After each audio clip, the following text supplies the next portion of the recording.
Welcome to TR TV. నేను మీ తిరుపతి. తెలంగాణ రాష్ట్ర ముఖ్యమంత్రి Revanth Reddy BRS party working president కేటీఆర్ను ముఖ్యమంత్రి చేయబోతున్నాడు.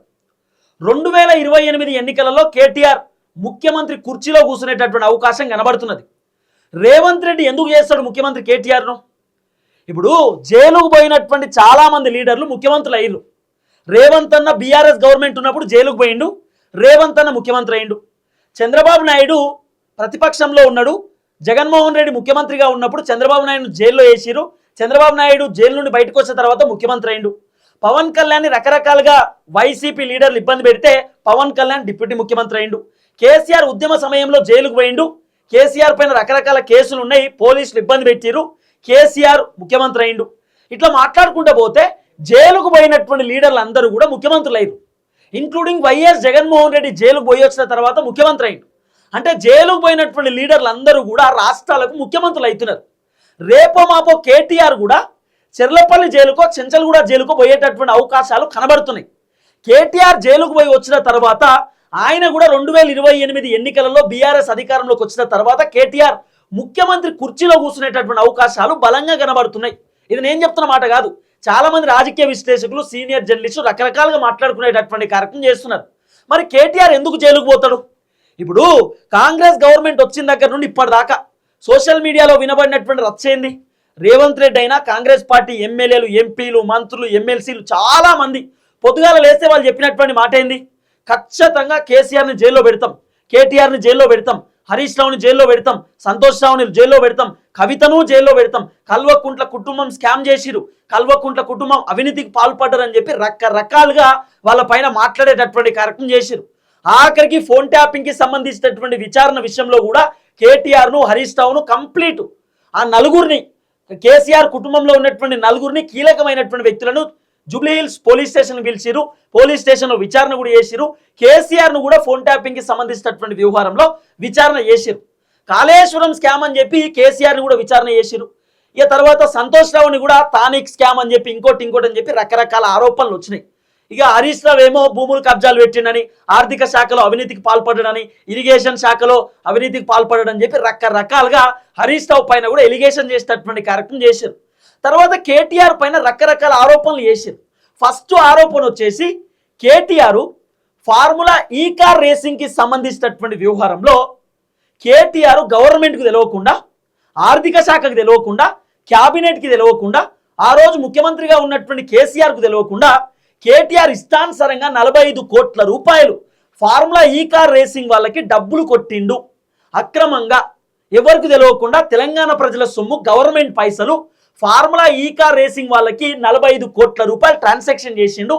అది కూడా కేటీఆర్ ఐఏఎస్ అధికారి అరవింద్ కుమార్కి చెప్తే అరవింద్ కుమార్ అర్ధరాత్రి వాళ్ళకు పైసలు కొట్టిండు అనేది వినబడినటువంటి చర్చ. అరవింద్ కుమార్ని విచారణ చేస్తే అరవింద్ కుమార్ ఓపెన్గా చెప్పిండట, నాకేం తెలియదు సార్, కేటీఆర్ డబ్బులు కొట్టమంటే నేను డబ్బులు కొట్టినా, నాకేం సంబంధం లేదు, కేటీఆర్ చెప్పిండు నేను చేసిన, నాకేం అవసరం డబ్బులు కొట్టడానికి, కేటీఆర్ఏ ఫోన్ చేసి ఒక 45 కోట్లు ఫలానోళ్ళ కొట్టేది ఉందని చెప్పిండు, నేను ఆ డబ్బులు ట్రాన్సాక్షన్ చేసేసిన, నాకేం సంబంధం లేదు అని చెప్పి అరవింద్ కుమార్ చెప్పినట్టు అధికారులతోటి. తర్వాత కేటీఆర్ను కూడా విచారణ చేసేటటువంటి కార్యక్రమం చేస్తే కేటీఆర్ కూడా ఓపెన్గా ఎస్ అన్ని పర్మిషన్లు ఉండే చేసిన, నేనేం ఉత్తగా చేయలేదు, అన్ని నాకు తెలుసు అని చెప్పి కేటీఆర్ కూడా చెప్పేటటువంటి కార్యక్రమం చేసినట్ట.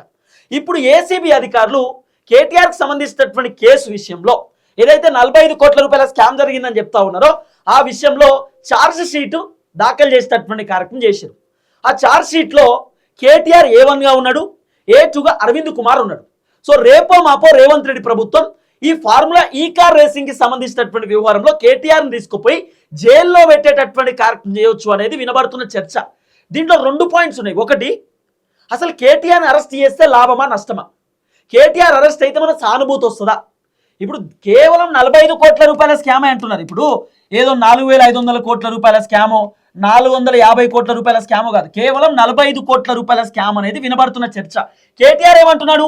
నేను ఎటువంటి స్కామ్ చేయలేదు, అన్ని ఆధారాలు నా దగ్గర ఉన్నాయి, ఎవ్రీథింగ్ క్లియరెన్స్ తర్వాతనే డబ్బులు పోయినాయి, అంతే తప్ప మేము ఎక్కడ అవినీతి చేయలేదు, అక్రమాలు చేయలేదు, క్యాబినెట్కి ఇచ్చినా, ముఖ్యమంత్రికి చెప్పినా, ఆర్థిక శాఖకి చెప్పినా అన్ని పర్మిషన్స్ వచ్చిన తర్వాతనే డబ్బులు కొట్టినా అని కేటీఆర్ చెప్తున్నమాట.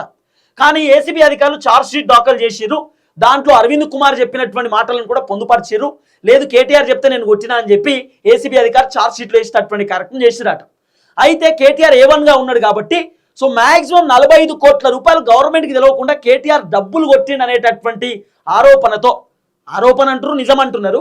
సో మొత్తానికైతే 45 కోట్లు కేటీఆర్ ఫార్ములా ఈ కార్ రేసింగ్ వల్ల కొట్టిండు అనేటటువంటి అంశంతో కేటీఆర్ని అవినీతికి పాల్పడ్డాడు, 45 కోట్ల రూపాయలు ఉత్తగానే కొట్టిండు, వాళ్ళకి పర్మిషన్లు లేకుండా కొట్టిండు అనేటటువంటి అంశంతో కేటీఆర్ని జైల్లో పెట్టేటటువంటి అవకాశాలు చాలా బలంగా కనబడుతున్నాయి. కేటీఆర్ ఈరోజు చెప్పినటువంటి మాట కాదు, గతంలోనే చెప్పిండు కేటీఆర్. రేపో మాపో రేవంత్ రెడ్డి నన్ను జైల్లో వేస్తాడు, నేను బరాబర్ జైలుకు పోతా, జైలుకు పోయి బయటకు వచ్చుడుతో మంచిగా ఫిట్టుకుంటా, మంచిగా గట్టిగా తింటా, అన్నీ ఆలోచిస్తా, ఏం చేయాలి ఏందనేది ఆలోచించుకుంటా బయటకు వచ్చి షూ వేసుకుంటా, మంచిగా పాయింట్ షర్ట్ వేసుకొని పాదయాత్ర చేస్తా. 119 నియోజకవర్గాలు, 33 జిల్లాలు, 600 పైచిలకు మండలాలు, 12,000 గ్రామ పంచాయతీల్లో మంచిగా తిరిగి ప్రజా సమస్యలు తెలుసుకుంటా, ప్రజలల్లో ఉంటా, జైలుకు పోయి బయటికి రాగానే మంచిగా నేను పాదయాత్ర చేస్తానని కేటీఆర్ చెప్పిండు. అంటే కేటీఆర్ ఏ ఉద్దేశంతో చెప్పిండు అనేది ఒక పెద్ద క్వశ్చన్ మార్క్. కానీ కేటీఆర్ ముందే తెలిసేమో ఖచ్చితంగా రేవంత్ రెడ్డి నన్ను ఏదో ఒక కుట్ర పైన జైలుకు పంపుతాడు, ఏదో ఒకటి చేస్తాడని చెప్పి కేటీఆర్కి ముందే అర్థమైందేమో. అసలు ఈ ఫార్ములా ఈ కార్ రేసింగ్ అనేటటువంటి అంశం ఏంది అంటే మీరు గూగుల్లో కొట్టిన వస్తుంది. అయితే ట్యాంక్ బండ్ ఉంది కదా, ట్యాంక్ బండ్ ముందు మీకు రోడ్డు ఉంటుంది, నక్లెస్ రోడ్డు అదొకటి, అంతే కదా, నక్లెస్ రోడ్డు అదొకటి ఉంటుంది. ఆ రోడ్ ఏదైతుందో ఆ రోడ్డు మొత్తం కూడా బ్లాక్ చేస్తుండే, బీఆర్ఎస్ గవర్నమెంట్ ఉన్నప్పుడు రోడ్డు మొత్తం బ్లాక్ చేస్తుండే. ఈ బ్లాక్ చేసిన తర్వాత రేసింగ్ జరుగుతుండే, కార్ రేసింగ్. ఆ కార్ అంతా డిఫరెంట్గా ఉంటాయి. అండ్ మనం స్పోర్ట్స్ ఎక్కువ చూస్తుంటాం. ఇప్పుడు మీరు ఒకవేళ స్పోర్ట్స్, అదే స్టార్ స్పోర్ట్స్ ఏదో ఉంటుంది కదా, అవి చూస్తే మీకు అర్థమవుతాయి. దాంట్లో రేసింగ్స్ ఉంటాయి. గోకార్టింగ్ అంటాం చూడు, గోకార్టింగ్లో ఎట్లయితే రేసింగ్స్ ఉంటాయో సేమ్ ఇక్కడ కూడా అట్లనే ఉంటుంది. అయితే ఈ కార్ రేసింగ్లు ఏదైతున్నాయో ఈ కార్ రేసింగ్లకు చాలా మంది అవుట్ కంట్రీ నుండి కూడా, వేరే కంట్రీ నుండి, వేరే స్టేట్ నుండి కూడా చాలా మంది వచ్చి ఈ కార్ రేసింగ్ చేసేవాళ్ళు. ఈ కార్ రేసింగ్ ఒక 5,000 రూపీస్ ఏదోనట, ఇది పర్ 10 మినిట్స్ 15 మినిట్స్ ఏదో ఉంది ఛార్జ్. తర్వాత విజిటర్స్ కూడా చూడడానికి పోతే కూడా 500 రూపాయలు ఏదో టోకెన్ తీసుకుంటుండే అనేది వినబడినటువంటి చర్చ. అది మన తెలియదు, మనం ఎప్పుడు పోలేదు ఆడికి, కానీ చాలా మంది మాట్లాడినటువంటి మాటలు. అయితే ఈ ఫార్ములా ఈ కార్ రేసు వల్ల హైదరాబాద్కు ఒక బ్రాండ్ ఇమేజ్ వచ్చింది. అరే ఫార్ములా ఈ కార్ రేసింగ్ అది బయట దేశంలో చాలా ఎక్కువ ఫేమస్, బయట రాష్ట్రాలలో నడిచేది, మన తెలంగాణకు వచ్చింది, తెలంగాణలో ఈ ఫార్ములా ఈ కార్ రేసింగ్ కూడా నడుస్తుంది అంటే కేటీఆర్ నిజంగా గ్రేట్ అని చాలామంది కేటీఆర్ని పొగిడిర్రు. ఆ ఫార్ములా ఈ కార్ రేస్ రావడం వల్ల కొంత హైదరాబాద్ బ్రాండ్ ఇమేజ్ కూడా పెరిగింది. అంటే అన్నీ ఉన్నాయి హైదరాబాద్లో, లేదంటూ ఏమీ లేదని చెప్పి ఒక బ్రాండ్ వచ్చింది. అయితే వాస్తవానికి ఫార్ములా ఈ కార్ రేస్ వాళ్ళకు ఒక 45 కోట్ల రూపాయలు గవర్నమెంట్ పెండింగ్ బిల్లులు ఇవ్వాలన్నట. అయితే ఇప్పుడు గవర్నమెంట్ మారేటటువంటి అవకాశం ఉంది కదా, ఇప్పుడు కాంగ్రెస్ గవర్నమెంట్ వస్తుంది అనేది కొంత వినబడినటువంటి చర్చ. గవర్నమెంట్ మారుతుందేమో అనేటటువంటి ఆలోచనతోటే కేటీఆర్ వీళ్ళకు డబ్బులు కొట్టిండు అనేది వినబడుతున్న వ్యవహారం. గవర్నమెంట్ మారింది. ఇవాళ మరి కాంగ్రెస్ ప్రభుత్వం వచ్చిన తర్వాత ఫార్ములా ఈ కార్ రేసింగ్ వాళ్ళకి డబ్బులు కొట్టమంటే కొడతాడా? కొట్టాడు.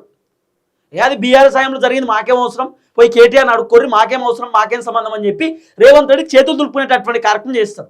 అయితే అసలు ట్విస్ట్ ఏంది అంటే ఖచ్చితంగా కేటీఆర్ని అరెస్ట్ చేస్తారట. ఖచ్చితంగా కేటీఆర్ని అరెస్ట్ చేయడానికి రంగం సిద్ధమైపోయింది. KTR sure arrest, damn sure, దాంట్లో వేరే ఆప్షన్ లేదు. ఈ 45 కోట్ల రూపాయల స్కామ్ చేసిన కేటీఆర్ అని చెప్పి ఖచ్చితంగా కేటీఆర్ని కాంగ్రెస్ ప్రభుత్వం అరెస్ట్ చేయడానికి రెడీ అయ్యారు. అయితే కేటీఆర్ అరెస్ట్ అయితే పరిస్థితి ఏంది? రేవంత్ అనేది తెలవాల్సినటువంటి ముచ్చట ఇదే. రేవంత్ అన్న కనుక్కుంటున్నాడట, ఒక సర్వే చేస్తున్నాడు, ఇంటెలిజెన్స్ వాళ్ళని పెట్టి తెలుసుకుంటున్నాడు. కేటీఆర్ అరెస్ట్ చేస్తే మనకు లాభమా నష్టమా? కేటీఆర్ అరెస్ట్ అయితే బీఆర్ఎస్కి మన పాజిటివ్ అవుతుందా? ఆల్రెడీ కాంగ్రెస్ గవర్నమెంట్ పైన భయంకరమైనటువంటి వ్యతిరేకత ఉన్నది.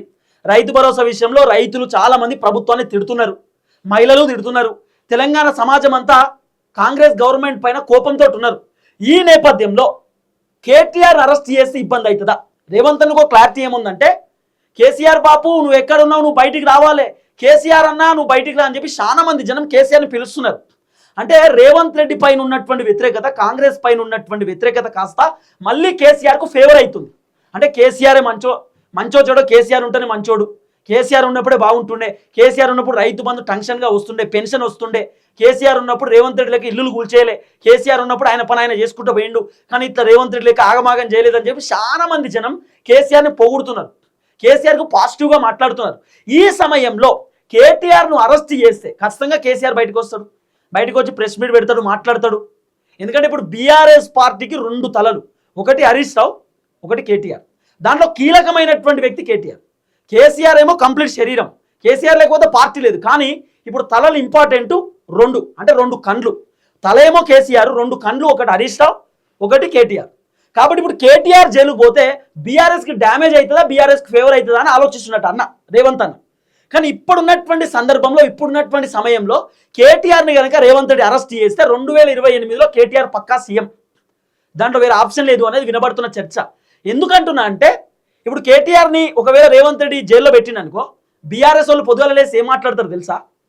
ఏమంటారు అంటే కేటీఆర్ ప్రజా సమస్యలపైన మాట్లాడుతున్నాడు, అసెంబ్లీలో ప్రభుత్వాన్ని ప్రశ్నిస్తున్నాడు, ప్రభుత్వం 6 గ్యారెంటీలు ఏమైనాయి, 420 హామీలు ఏమైనాయి, అధికారంలోకి వచ్చిన దగ్గర నుండి ఇప్పటిదాకా ఏం చేశారని చెప్పి కేటీఆర్ ప్రభుత్వాన్ని ప్రశ్నిస్తుంటే రేవంత్ రెడ్డి తట్టుకోలేక కేటీఆర్ మొత్తం ఘోరంగా ప్రశ్నిస్తున్నాడు, మమ్మల్ని తిప్పలు పెడుతున్నాడు, కేటీఆర్ మమ్మల్ని రకరకాల ఇబ్బంది పెడుతున్నాడు అని చెప్పి తట్టుకోలేక కేటీఆర్ అరెస్ట్ చేసిరు. కావాలనే రేవంత్ రెడ్డి కేటీఆర్ని తట్టుకోలేక జైల్లో పెట్టిండని చెప్పి బీఆర్ఎస్ వాళ్ళు కూడా మాట్లాడతారు. అట్లా మాట్లాడితే ఖచ్చితంగా రేవంత్ రెడ్డికి డ్యామేజ్ అవుతుంది. తర్వాత ఇప్పుడు కేటీఆర్ పాదయాత్ర అంటున్నాడు, లేకపోతే కేటీఆర్ ప్రజా సమస్యలపైన గట్టిగా మాట్లాడుతున్నాడు, లగేచర్ల ఇష్యూలో కేటీఆర్ అక్కడికి పోయి మాట్లాడిండు, వెలుగు మాటల ఇష్యూలో మాట్లాడిండు, ఇప్పుడు రకరకాల ఇష్యూస్ పైన కేటీఆర్ ఫైట్ చేస్తున్నాడు. అంటే ప్రతిపక్ష పార్టీ కాబట్టి ప్రజల తరపున కేటీఆర్ గట్టిగా మాట్లాడుతున్నాడు. ఇట్లా మాట్లాడుతున్నాడు అనేటటువంటి వ్యవహారంతోటే, ఇట్లా గట్టిగా ప్రభుత్వాన్ని ప్రశ్నిస్తున్నాడు అనేటటువంటి వ్యవహారంతోటే కేటీఆర్ని కావాలనే అరెస్ట్ చేసి లోపటేసిరు అని చెప్పి చాలా మంది జనాలు అనుకుంటారు అనేది రేవంత్ రెడ్డికి అర్థమైంది. అందుకే రేవంత్ ఆలోచన చేస్తున్నాడట, కేటీఆర్ని ఇప్పుడు అరెస్ట్ చేస్తే కాంగ్రెస్కు పాజిటివ్ అవుతుందా నెగిటివ్ అవుతుందా. ఇప్పుడు రేవంత్ ఏమనుకుంటున్నాడు తెలుసా? చాలా మంది జనాలు రేవంత్ ఆ రోజు చెప్పిండు, కేసీఆర్ కుటుంబం అవినీతి పరులు, అక్రమాలు చేసిరు, దందాలు చేసిరు, బ్లాక్మెయిల్ చేసిరు, భూములు కబ్జాలు పెట్టిరు, దండుకున్నారు అంతా అని చెప్పి రేవంత్ చెప్పిండు కదా. జనాలు ఏమనుకున్నారు, నిజంగానే కేసీఆర్ అవినీతి పరుడేమో. మరి అవినీతి పరుడు అయితే 27 నెలల్లో రేవంత్ ఒక్కళ్ళని కూడా అరెస్ట్ చేయలే కదా, ఒక్కళ్ళని కూడా తీసుకుపోయి లోపటేయలే కదా. ఇంకా రేవంత్ భారీ డైలాగులు, షెర్లపల్లి జైల్లో వేస్తా, షెర్లపల్లి జైల్లో డబుల్ బెడ్రూమ్ కట్టిస్తా, కేసీఆర్ ఖాందాన్ మొత్తం అలానే ఉంటుందని చెప్పి డైలాగులు వచ్చిండు. ఇవాళ రేవంత్ రెడ్డి అయితే నిజం చేయబోతున్నాడు. ఎట్లా? కేటీఆర్ని తీసుకుపోయి లోపడేస్తే అబ్బా రేవంత్ రెడ్డి గ్రేట్, కేటీఆర్ని తీసుకుపోయి లోపడేసి చూసిరా, రేవంత్ రెడ్డి చాలా గొప్ప వ్యక్తి, అవినీతి పరులను వదిలిపెడతలేడు, అవినీతి పరుల అంతం చూస్తున్నాడు, అవినీతి పరులను మొత్తం కడిగి పారేస్తున్నాడు అని చెప్పి జనాలు అనుకుంటారేమో అని రేవంత్ రెడ్డి అనుకుంటున్నాడు. అది ఫెయిల్. ఈ టైంలో ప్రతిపక్ష పార్టీ లీడర్లను తీసుకుపోయి జైల్లో పెడితే వాళ్ళకి ఇంకా మైలేజ్ వస్తుంది. ఎగ్జాంపుల్ మొన్న బాల్కా సుమన్ తీసుకుపోయి జైల్లో వేసారు. ఆయన బయటకు వచ్చినాక కింగ్ అయిపోయింది. ఇవాళ కింగు. రేపటి రోజు వివేక్ వెంకట స్వామి పొట్టు ఓడిపోతాడు. 2028లో ఫస్ట్ ఓడిపోయేది చెన్నూరు సీటే. వివేక్ వెంకట స్వామి ఓడిపోతాడు ఫస్ట్. ఇప్పుడు ఎవరెవరైతే జైలుకు పోయేటటువంటి లీడర్లు ఉంటారో వాళ్ళు బయటకు వచ్చి కింగు లెక్క అవుతారు. ఇప్పుడు తీన్మార్ మల్లన్న జైలుకు పోయిండు, బయటకు వచ్చి ఎమ్మెల్సీ అయిండు, ఒక పార్టీయే పెట్టిండు. కవితక్క జైలుకు పోయి వచ్చింది, రేపో మాపో తెలంగాణ ప్రజా జాగృతి అని పార్టీ పెట్టబోతున్నది. ఇప్పుడు కేటీఆర్ని జైల్లో పెట్టిననుకో, అవినీతి పరుడు, అక్రమాలు చేసిండు, దందాలు చేసినని జైల్లో పెడితే పొద్దుగాలైతే కేటీఆర్ గురించి టాపిక్ నడుస్తుంది. యో కేటీఆర్ జైల్లో తగ్గుతున్నాడు, కేటీఆర్ జైల్లో తుమ్మిండు, కేటీఆర్ జైల్లో ఏది ఇబ్బంది పడుతున్నాడు, కేటీఆర్ జైల్లో ఏం చేస్తున్నాడు, Day 2, Day 3, Day 5, Day 10 అని చెప్పి మొత్తం కేటీఆర్ గురించి చర్చ నడుస్తుంది. తర్వాత కేటీఆర్ ఏ అవినీతి చేయకపోయినా తీసుకుపోయి లోపడేసారు, అనవసరంగా ఆయన ఇబ్బంది పెడుతున్నారు, ప్రతిపక్ష పార్టీ లీడర్లను కావాలని రేవంత్ రెడ్డి వేధిస్తున్నాడు, ఇబ్బంది పెడుతున్నాడు, ప్రజా సమస్యలపైన మాట్లాడకుండా చేస్తున్నాడు, భయపెడుతున్నాడు ప్రతిపక్షం వాళ్ళని అని చెప్పి ఇట్లా చర్చలు వస్తాయి. ఇవన్నీ రావడం ద్వారా రేవంత్ రెడ్డికి నెగిటివ్ అవుతుంది, కేటీఆర్ పాజిటివ్ అవుతుంది. చాలామంది జనాలు ఏమంటారు, పాపం కేటీఆర్ ప్రజా సమస్యలపైన మాట్లాడుతుంటే తీసుకుపోయి లోపటేసిండు, ఆ 45 కోట్ల రూపాయల స్కామ్ అట. ఏం స్కామో అది ఏం అర్థమైతలేదు, ఆరోపణతోటే లోపటేసిండు. మరి 100 కోట్ల రూపాయల స్కామ్ చేసినటువంటి వాళ్ళని ఏం చేయాలి, ఇట్లా మాట్లాడుకుంటారు జనాలు. కాబట్టి రేవంత్ ఆలోచన చేస్తున్నాడట. కానీ రేవంత్ మాత్రం కేటీఆర్ లోపడేనికి రెడీగా ఉన్నాడు. కేటీఆర్ లోపడిపోతే మాత్రం బయటకు వచ్చినాక సీఎం. ఎందుకంటే అట్లా సానుభూతి వస్తుంది బీఆర్ఎస్ పైన. చాలామంది జనాలు మాట్లాడుకుంటారు, హైదరాబాద్లో ఉన్నటువంటి జనాలు కూడా మాట్లాడతారు. కేటీఆర్ ఉన్నప్పుడు హైదరాబాద్ బ్రాండ్ ఇమేజ్ పెరిగింది, ఇలా రేవంత్ రెడ్డి వచ్చినాక రియల్ ఎస్టేట్ డమాల్ అయిపోయింది, రియల్ ఎస్టేట్ పడిపోయింది. కేటీఆర్ పెద్ద పెద్ద మల్టీనేషనల్ కంపెనీలు తీసుకొచ్చిండు, పెద్ద పెద్ద బిల్డింగ్లు కట్టిండు, ఐటీ కంపెనీలు వచ్చినాయి. కేటీఆర్ అద్భుతంగా డెవలప్ చేసిన హైదరాబాద్ని, అలాంటి వ్యక్తిని తీసుకుపోయి కావాలని రేవంత్ రెడ్డి లోపడేసిండు. అంటే కేటీఆర్ ఎక్కడ ఎదుగుతాడేమో, లేకపోతే కేటీఆర్ ఇంకేదో ముఖ్యమంత్రి కుర్చీలో కూర్చుంటాడేమో అనే ఆలోచనతో రేవంత్ రెడ్డి చేసిందని ఒక చర్చ నడుస్తుంది. దీంట్లో ఇంకో ట్విస్ట్ ఏం తెలుసా, కేటీఆర్ స్థాయి తట్టుకోలేకపోతున్నాడు రేవంత్ రెడ్డి అనేటటువంటి చర్చ కూడా వస్తుంది. లేకపోతే కేటీఆర్ పాదయాత్ర చేస్తే ఎక్కడ ఇబ్బంది అవుతుందో, లేకపోతే పుసుకున్న కేటీఆర్ ముఖ్యమంత్రి అవుతాడేమో, లేకపోతే కేటీఆర్ ఇమేజ్ డ్యామేజ్ చేయాలి. ఇప్పుడు కాంగ్రెస్ వాళ్ళు పొద్దుగాల అయితే మాట్లాడారు, ఆయన ఎవరు, గజలకాంతం అన్న నేను ఇంటర్వ్యూ చేసిన, 30 తిప్పలు పెట్టిన ఇంటర్వ్యూలో. కాంగ్రెస్ పార్టీ లీడర్లు అంటా ఉన్నారు, ఏంది కేటీఆర్ హీరోయిన్లను ఇబ్బంది పెట్టిండు, పార్కాయత్ హోటల్ తీసుకుపోయిండు, లేకపోతే ఇంకేదో డ్రగ్స్ తీసుకుంటూ అది ఇది అని చెప్పి ఆయన క్యారెక్టర్ చాలా విధాలుగా ఇబ్బంది పెట్టే క్యారెక్టర్ చేశారు. కానీ కేటీఆర్ పట్టించుకోలే. నేను అన్నిటికీ రెడీగా ఉన్నా, మీకు దమ్ముంటే అన్ని టెస్టులకు నేను సిద్ధం, మీరు సిద్ధమా అని అడిగిండు. ఎవ్వరు లైవ్ డిటెక్టివ్ టెస్ట్కు రెడీ అంటే కూడా ఎవరు సపోర్ట్ చేయలేదు. అది కేటీఆర్ దమ్ము. రేవంత్ అన్నకి ఇదే బాధ. కేటీఆర్ ధైర్యంగా ఉన్నాడు, దమ్ముతో మాట్లాడుతున్నాడు, గట్టిగా మాట్లాడుతున్నాడు. మరి కేటీఆర్ బాగా మొండిగా వ్యవహరిస్తున్నాడు. ఆయనతో అధికారంలోకి వస్తే ఇబ్బంది అవుతుందేమో అనే ఆలోచనతోటి కేటీఆర్ని డ్యామేజ్ చేయడానికి, కేటీఆర్ని బద్నాం చేయడానికి, ఏదో అవినీతి పరుడు అక్రమాలు చేస్తుందని చెప్పి ప్రొజెక్ట్ చేయడానికి కేటీఆర్ని తీసుకుపోయి లోపడేసే అవకాశాలు ఉన్నాయి అనేది వినబడుతున్న చర్చ. ఏం చేసినా ఇప్పుడున్నటువంటి సమయంలో కేటీఆర్ని తీసుకుపోయి లోపడేస్తే కేటీఆర్కు పాజిటివ్ అవుతుంది, కేటీఆర్కి సానుభూతి వస్తుంది. రేవంత్ అన్న పుసుక్కున కేటీఆర్ని జైల్లో పెడితే 2028లో రేవంత్ అన్నే కేటీఆర్ని తీసుకుపోయి ముఖ్యమంత్రి కుర్చీలో కూర్చోబెట్టినట్టు అవుతుంది. ఇది వాస్తవం. చూద్దాం ఏం జరగబోతుందో. దయచేసి వీడియో అందరికి షేర్ చేయండి. అందరికీ నమస్తే, థ్యాంక్ యూ సో మచ్. జై తెలంగాణ.